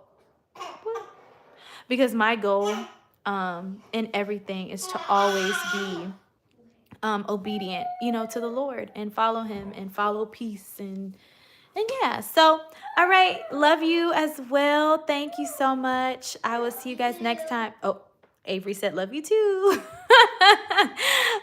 Have a wonderful, blessed Wednesday. Thank you. Thank you so much, Deidre. You enjoy your pasta as well. Ariana, if you're still on here, thank you so much for your questions, girl. Those are really, really good questions. Huh? You have pasta. Yeah, I said pasta because Deirdre is having pasta for dinner. I love pasta. You're not making pasta. Huh? You're not making pasta today. No, I'm not making pasta today, but Deidre's having pasta.